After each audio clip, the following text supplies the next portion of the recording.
Devant prendre en charge une part importante des engagements royaux depuis l'annonce de cancer de Charles III et de Kate Middleton, la princesse Anne affirme ainsi son rôle central et influent au sein d'une monarchie en crise.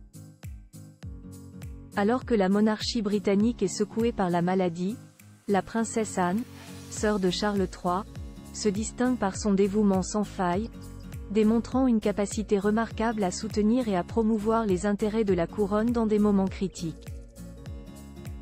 Durant les premiers mois de 2024, elle a endossé un rôle prépondérant au sein de la famille royale, particulièrement visible à travers sa participation active à 172 engagements officiels jusqu'à fin avril.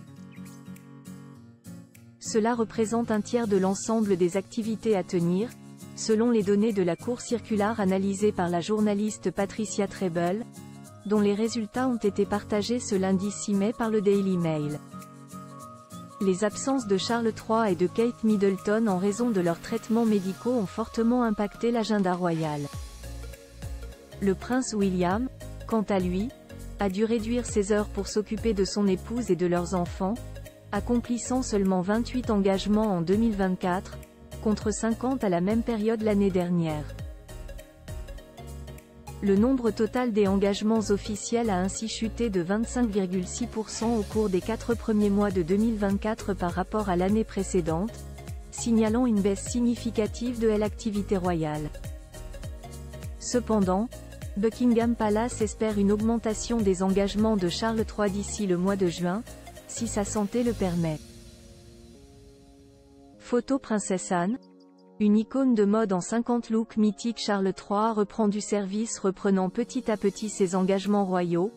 Le roi Charles est apparu transformé le 30 avril dernier, lors d'une visite à l'hôpital Macmillan à Londres, un centre de traitement du cancer, adoptant une approche plus humaine et empathique.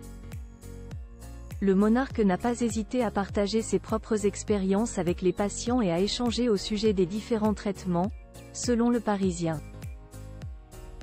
Ces interactions marquent un contraste avec la tradition royale de discrétion sur les questions de santé, une nouveauté dans l'histoire de la monarchie britannique selon Richard Eden, spécialiste de la monarchie. Rebecca English, correspondante royale du Daily Mail, note également que cette maladie a nivelé ces interactions, permettant au roi de regarder les gens et leur dire « Je ressens la même peur, les mêmes émotions que vous ». Julien Burton.